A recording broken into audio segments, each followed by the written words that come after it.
आज हमारा टॉपिक है आवेशन। आवेशन का अर्थ है कि किसी भी वस्तु पर आवेश उत्पन्न करने की प्रक्रिया को आवेशन कहते हैं। कोई वस्तु हो उसके ऊपर आवेश लाना है, उस लाने की प्रक्रिया क्या कहेंगे? आवेशन कहते हैं, चार्जिंग कहते हैं।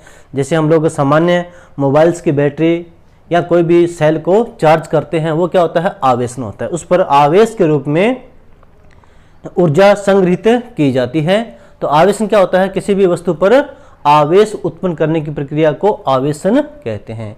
इसकी बहुत सारी विधियां हैं। तो प्रथम विधि है हमारे पास घर्षण विधि। इस विधि में दो वस्तुएं ए व बी, इन पर कोई आवेश नहीं है, दोनों की दोनों अनावेशित वस्तु है।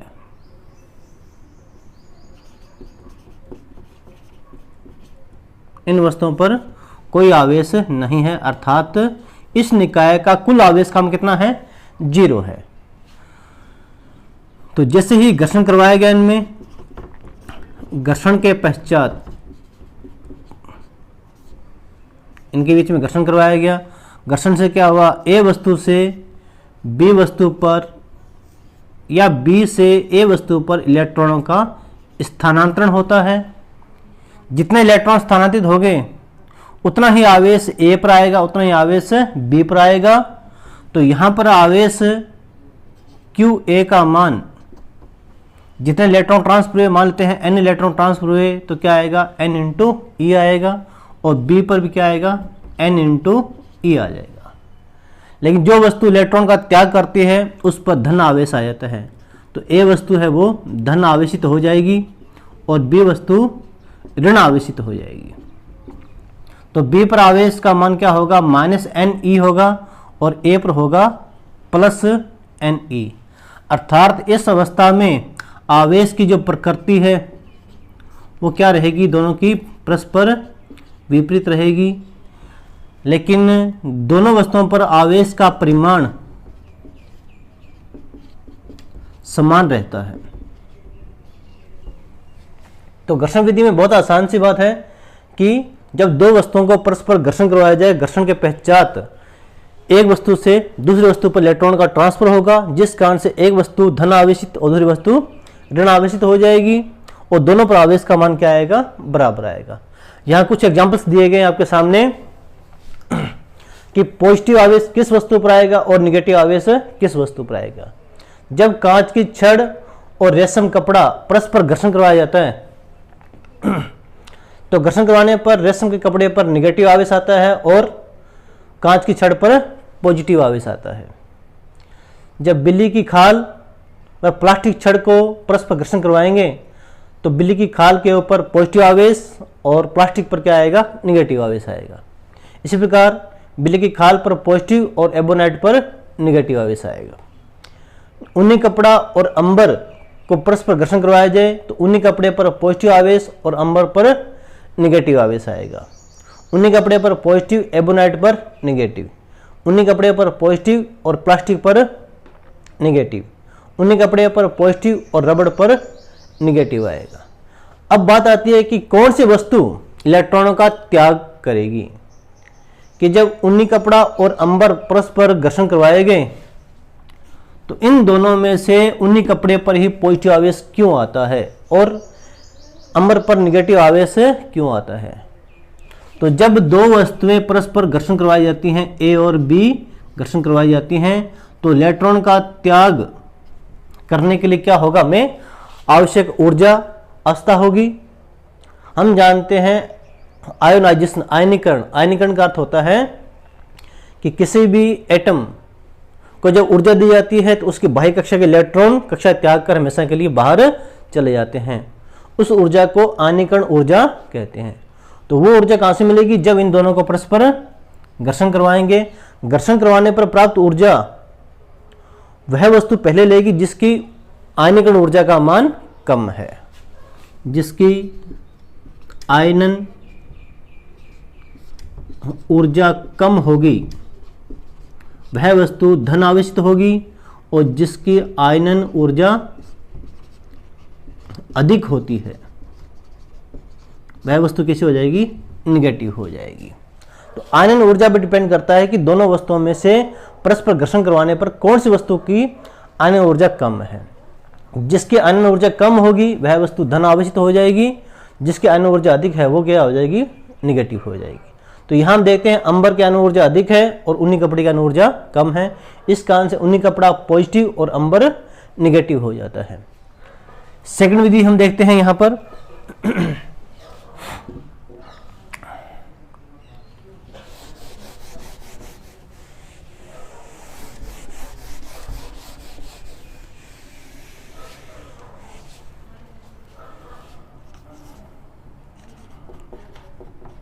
दूसरी विधि है चालन विधि।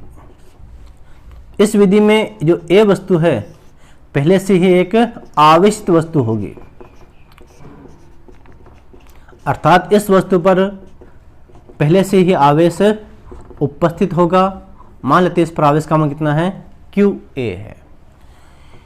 एक दूसरी वस्तु जो कि अनावेशित है, इस पर आवेश का मान 0 है। जब इन दोनों वस्तुओं को परस्पर किसी भी चालक तार से या चालन तार से परस्पर संयोजन किया जाता है तो ए वस्तु का आवेश बी वस्तु पर स्थानांतरित होना प्रारंभ हो जाता है, जिस कारण से बी वस्तु पर भी धन आवेश उत्पन्न हो जाता है। आवेश का स्थानांतरण कब तो होता रहेगा, जब दोनों का आवेश का लेवल बराबर ना हो जाए। उस लेवल को कहते हैं विद्युत विभव।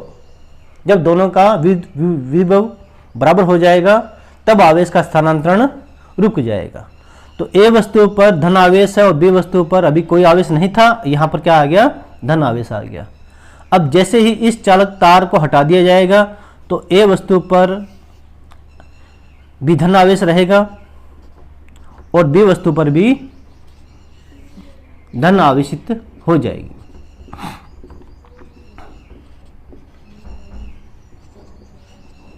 लेकिन यहां पर दोनों का आवेश का मान बराबर होना आवश्यक नहीं है। बराबर तब होगा जब दोनों का प्रकृति और आकार बराबर होगा। जब दोनों का आकार समान होगा तो लेवल भी बराबर होगा, तो आवेश का मान भी बराबर होगा। वस्तु छोटी बड़ी हो जाएगी तो आकार भिन्न भिन्न होने के कारण इनका लेवल भी भिन्न भिन्न होगा और आवेश का मान भी भिन्न भिन्न होगा। लेकिन क्या है दोनों में विशेषता, इनकी प्रकृति समान है। आवेश की प्रकृति समान होती है, अर्थात चालन विधि में एक आवेशित वस्तु को अनावेशित वस्तु के साथ चालक तार द्वारा जोड़ने पर आवेशित वस्तु का आवेश अनावेशित वस्तु पर स्थानांतरित हो जाता है, जिस कारण से दोनों वस्तुओं पर समान प्रकृति का आवेश आ जाता है। इस विधि को क्या कहते हैं, चालन विधि कहते हैं। तीसरी विधि है विद्युत प्रेरण विधि।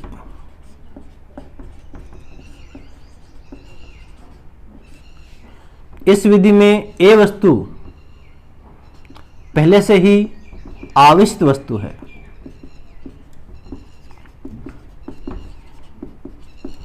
और बी एक अन्य वस्तु है जो अनावेशित वस्तु है। इस आवेशित वस्तु को ए को बी के अति निकट रखा जाता है।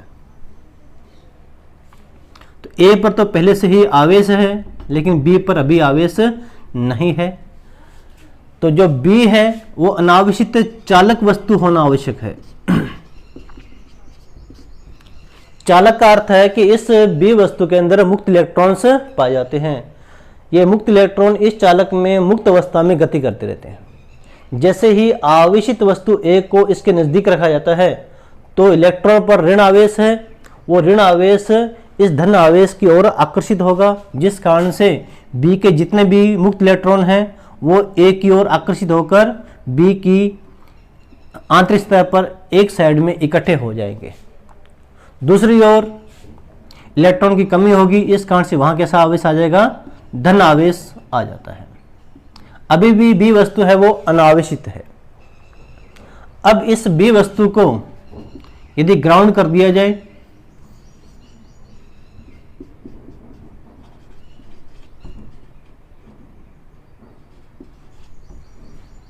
तो बी वस्तु पर अब केवल और केवल ऋण आवेश शेष रह जाएगा और ए वस्तु पर तो पहले से ही धन आवेश है। तो इस विधि हम देखते हैं कि ए के आवेश में कोई चेंज नहीं आया, जितना आवेश पहले था उतना ही आवेश अब भी होगा, और बी वस्तु पर निगेटिव आवेश आ जाता है। ए पर पॉजिटिव है और बी पर कैसा है, निगेटिव आवेश है। तो विद्युत प्रेरण की विधि में ए वस्तु और बी वस्तु केवल नजदीक रखा गया है बिना स्पर्श किए, इन्हें हम लोग बिना स्पर्श किए नजदीक रखेंगे। तो जिस कारण से बी वस्तु पर विपरीत आवेश आ जाता है, निगेटिव आवेश आ जाता है, इस घटना को क्या कहते हैं, विद्युत प्रेरण कहते हैं। तो ए वस्तु पर तो पहले से ही पॉजिटिव आवेश है, लेकिन बी वस्तु पर क्या आता है, यहाँ पर ऋण आवेश आ जाता है। तो विद्युत प्रेरण विधि में दोनों की प्रकृति कैसी है, परस्पर विपरीत है।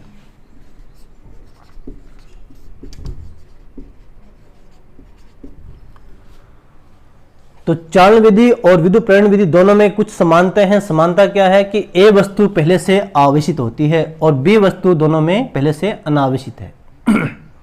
चालन विधि में ए वस्तु को बी के साथ चालक तार द्वारा जोड़ा जाता है, जिस कारण से दोनों वस्तुओं के ऊपर समान प्रकृति का आवेश आ जाता है। विद्युत प्रेरण विधि में क्या होता है कि आवेशित वस्तु को अनावेशित वस्तु के पास बिना स्पर्श किए रखा जाता है, जिसके उपरांत जो अनावेशित वस्तु है उस पर विपरीत आवेश, निगेटिव आवेश आ जाता है। दोनों वस्तुओं पर प्रकृति कैसी होती है, परस्पर विपरीत होती है। इस प्रकार आवेशन की तीन विधियां हैं। कौन कौन सी विधि है, चालन विधि, विद्युत प्रेरण विधि, और पहली विधि कौन सी है, घर्षण विधि है। नेक्स्ट टॉपिक है कूलाम का नियम। तो कूलाम द्वारा दो आवेशों के मध्य लगने वाले आकर्षण या प्रतिकर्षण बल के बारे में बताया गया था कि जब दो स्थिर आवेश परस्पर किसी भी r दूरी पर स्थित हों तो उनके बीच में एक बल लगता है। बल कैसा काम करेगा, आकर्षण या प्रतिकर्षण। आकर्षण कब काम करेगा, जब दोनों की प्रकृति कैसी हो, परस्पर विपरीत हो। और प्रतिकर्षण कब काम करेगा, जब दोनों आवेश समान प्रकृति के आवेश हों, अर्थात सजातीय आवेशों में प्रतिकर्षण बल और विजातीय आवेशों में सदैव आकर्षण बल कार्य करता है। तो कूलाम के नियमानुसार बताया गया था कि दो स्थिर बिंदु आवेशों के मध्य लगने वाला आकर्षण या प्रतिकर्षण बल का मान दोनों आवेशों के परिमाण के गुणनफल के समानुपाती और दोनों आवेशों के मध्य की दूरी के वर्ग के व्युत्क्रमानुपाती होता है, और बल की क्रिया रेखा आवेशों को मिलाने वाली रेखा के अनुदेश होती है। अर्थात दो आवेश मान लेते हैं, एक ये Q आवेश है Q1 और दूसरा आवेश Q2, परस्पर r दूरी पर स्थित हों, तो इन दोनों के बीच लगने वाला आकर्षण या प्रतिकर्षण बल का मान दोनों आवेशों के परिमाण के गुणनफल के समानुपाती, अर्थात Q1 और Q2 आवेश हैं, इन दोनों के परिमाण के गुणनफल के समानुपाती होता है। आवेशों के मध्य की दूरी r के वर्ग के व्युत्क्रमानुपाती, अर्थात फोर्स का मान है दोनों आवेशों के बीच की दूरी r के वर्ग के व्युत्क्रमानुपाती होता है। अर्थात F समानुपाती क्या हो जाएगा, Q1 Q2 by r square. समानुपाती चिन्ह को हटाएंगे, एक स्थिरांक आएगा K, तो F बराबर आ जाएगा K Q1 Q2 by r square. यहाँ K एक कांस्टेंट है, इसे स्थिर विद्युत स्थिरांक कहा जाता है, और K का मान है वो माध्यम की प्रकृति पर निर्भर करता है। अर्थात K का मान है वो माध्यम के साथ परिवर्तन होता रहता है। तो F बराबर क्या आ जाएगा, K Q1 Q2 by r square आएगा, और K का मान निर्वात में K का मान होता है 9 गुणा 10 की पावर 9 होता है न्यूटन मीटर स्क्वायर पर कूलाम स्क्वायर, ये इसका मात्रक है।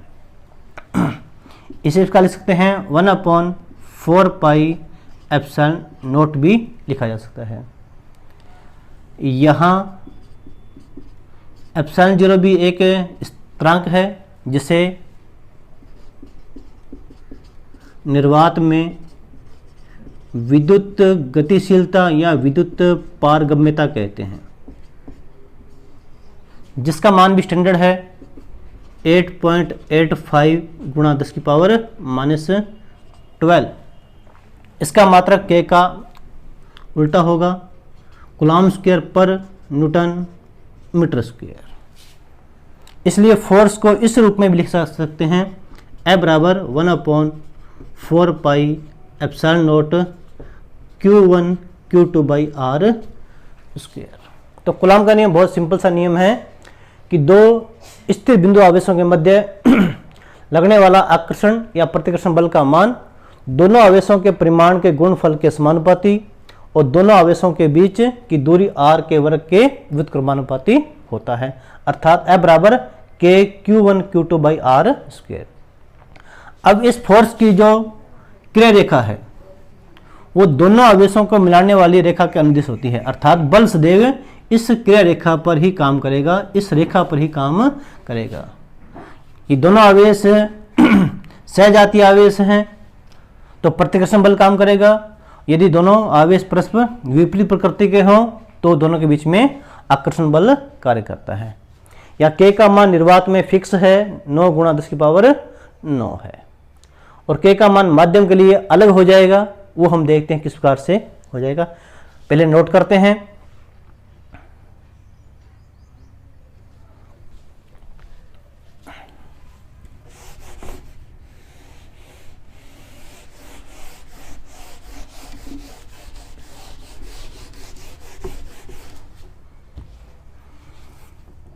तो निर्वात के लिए K का मान आ चुका है 1/4 पाई एप्सिलॉन नॉट, अर्थात 9 गुणा 10 की पावर 9 न्यूटन मीटर स्क्वायर पर कूलम्ब स्क्वायर।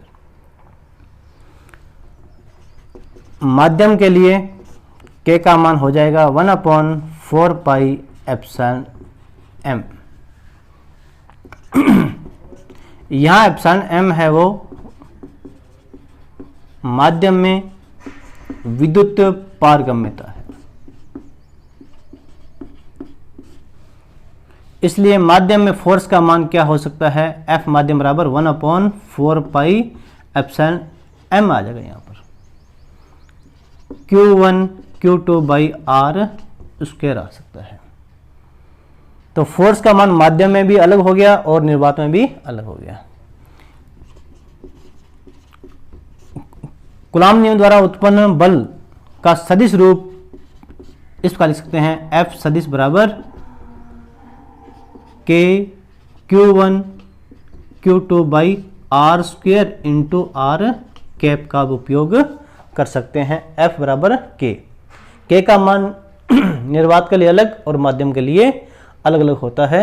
इस प्रकार से क्या आएगा, F बराबर K Q1 Q2 by R square into R cap. R cap यहाँ पर इकाई स्थिति सदिश है। अब हम देखते हैं इन दोनों में क्या संबंध है, एप्सिलॉन 0 और एप्सिलॉन m दोनों के मध्य क्या संबंध दर्शाया जाता है, जिसे एक स्थिरांक के रूप में परिभाषित करेंगे जो कि होता है पैरा विद्युतांक होता है। तो देखते हैं पैरा विद्युतांक क्या है। इसे सापेक्षिक विद्युतशीलता या निरपेक्ष विद्युतशीलता, निरपेक्ष विद्युत पारगम्यता, निरपेक्ष विद्युत गतिशीलता इत्यादि नामों से भी कहा जा सकता है। वैसे ये दोनों का परस्पर संबंध है किसका, निर्वात में विद्युतशीलता और माध्यम में विद्युतशीलता का, दोनों का परस्पर संबंध है। तो हमने देखा हुआ है कि निर्वात में विद्युत बल F बराबर 1/4 pi epsilon nought Q1 Q2 by R square आ जाता है। माध्यम के लिए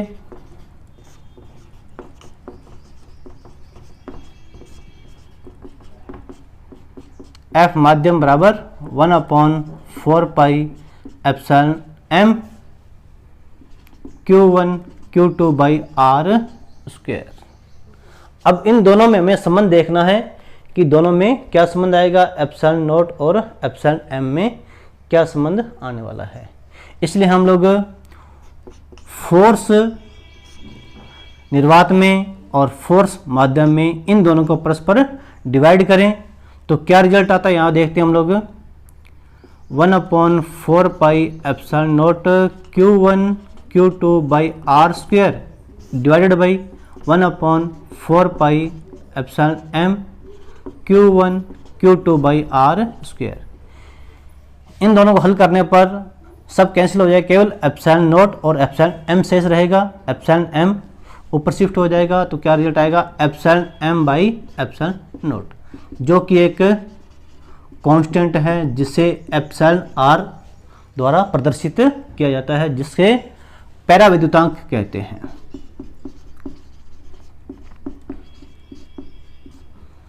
अर्थात यहां से हम लोग परिभाषित कर सकते हैं कि पैराविद्युतांक क्या है।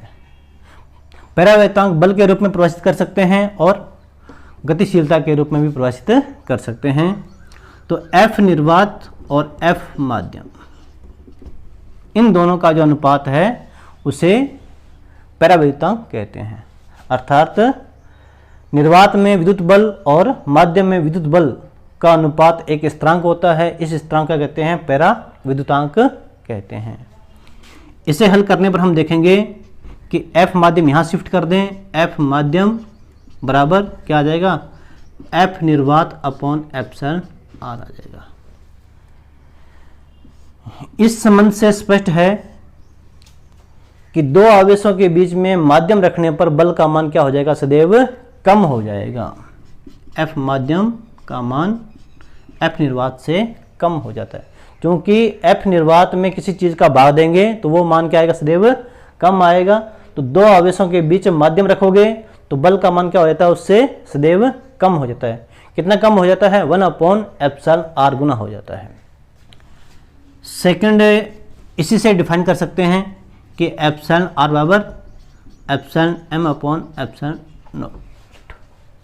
माध्यम में विद्युतशीलता और निर्वात में विद्युतशीलता का अनुपात एक स्थिरांक होता है, जिस स्थिरांक को कहते हैं विद्युत पैराविद्युतांक कहा जाता है। यहां से संबंध निकाल सकते हैं, एप्सिलॉन एम बराबर, ये यहां शिफ्ट हो जाएगा, epsilon naught into epsilon R. यहां से हम देखते हैं कि एप्सिलॉन आर है वो एक अनुपातिक राशि है, अर्थात यह विमाहीन राशि है, मात्रकहीन राशि है। पैराविद्युतांक विमाहीन व मात्रकहीन राशि है।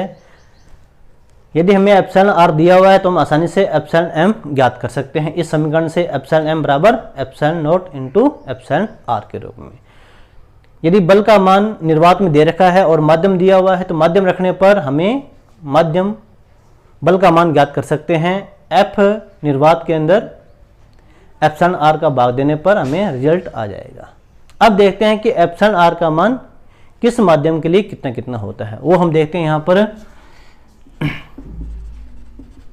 माध्यम और एप्सिलॉन आर, वायु या गैस या निर्वात के लिए सामान्य रूप से एप्सिलॉन आर का मान लगभग 1 के बराबर लिया जाता है। कोई भी गैस हो या निर्वात अवस्था हो या वायु हो, इन सब के लिए इसका मान कितना लेंगे, 1 लेंगे। जल अर्थात H2O के लिए एप्सिलॉन आर का मान वैसे तो 81 होता है, लेकिन न्यूमेरिकल्स में हम लोग 80 उपयोग कर सकते हैं।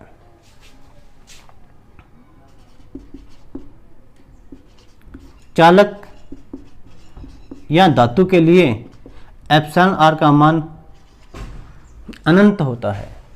इस प्रकार से हमारे पास यहाँ पर मुख्य रूप से 3 जो मान हमें हैं याद रखने हैं। बाकी सारे मान आपको न्यूमेरिकल्स में ऑलरेडी दिए होते हैं, लेकिन ये 3 मान आपको नहीं दिए जाएंगे। गैस के लिए एप्सिलॉन आर का मान 1, जल के लिए इसका मान 80, चालक के लिए इसका मान क्या होता है, अनंत होता है। एग्जाम्स में कई बार पूछ चुके हैं कि धातु के लिए पैरावेताओं का मान कितना होता है, अनंत होता है। इससे क्या स्पष्ट हो जाएगा, स्पष्ट हो जाएगा यदि आवेशों के मध्य धातु रखी जाए तो बल कितना हो जाएगा। हमें पता है कि F माध्यम बराबर क्या हो जाएगा, F निर्वात में एप्सिलॉन r का भाग देंगे तो F निर्वात अपॉन क्या आ जाएगा, अनंत, तो रिजल्ट क्या आएगा, 0 आ जाएगा। आसानी से इसका मान हम लोग ज्ञात कर सकते हैं।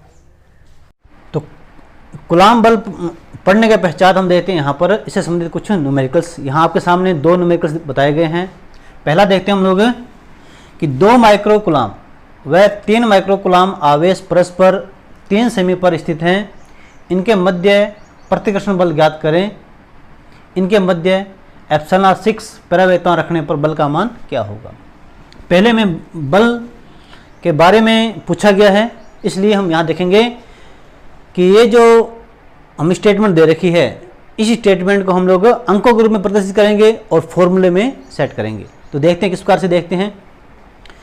तो 2 माइक्रोकूलाम और 3 माइक्रोकूलाम आवेश दिया हुआ है, परस्पर दूरी r दे रखी है। तो यहाँ डायग्राम बना सकते हैं इस प्रकार से कि ये आवेश और ये आवेश, नाम दे सकते हैं Q1 का मान 2 माइक्रोकूलाम और Q2 का मान 3 माइक्रोकूलाम। इनके बीच की डिस्टेंस r का मान 3 सेंटीमीटर गिवन है। तो हम लिखेंगे यहाँ पर गिवन Q1 बराबर 2 गुणा 10 की पावर -6 कूलाम, Q2 बराबर 3 गुणा 10 की पावर -6 कूलाम। R का मान दे रखा है 3 गुणा 10 की पावर -2 मीटर। सभी के सभी जो राशियां हैं वो सारी MKS पद्धति में होने अति आवश्यक है। बल F बराबर होता है K Q1 Q2 by R square.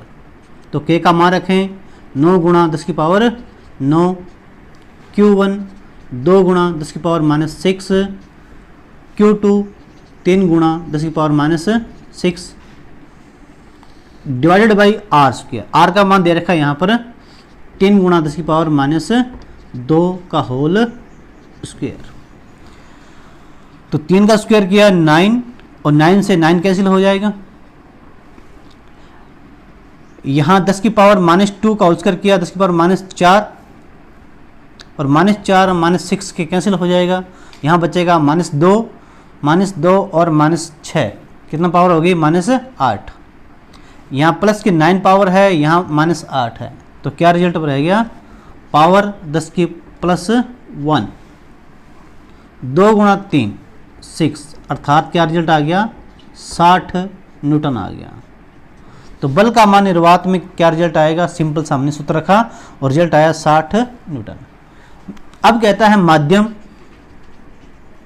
रखा जाए। माध्यम के लिए एप्सिलॉन r का मान दे रखा कितना 6 गिवन है। तो माध्यम रखने पर हम जानते हैं बल का सूत्र क्या होता है, F माध्यम बराबर F निर्वात अपॉन में एप्सिलॉन r। जो रिजल्ट आया हुआ है 60 न्यूटन, इसमें 6 का भाग दें तो क्या रिजल्ट आ जाएगा 10 न्यूटन आ जाएगा। तो यहाँ देखते हैं कि हम लोग जैसे माध्यम रखा गया बल का मान 60 से 10 हो गया, अर्थात माध्यम रखने पर बल का मान कम हो जाएगा। बहुत आसानी तरीके से हम लोग हल कर सकते हैं। दूसरा न्यूमेरिकल यहाँ देखते हैं, 2 प्रोटॉन कितनी दूरी पर रखे जाएं, उनके मध्य विद्युत बल का मान इलेक्ट्रॉन के भार के बराबर है।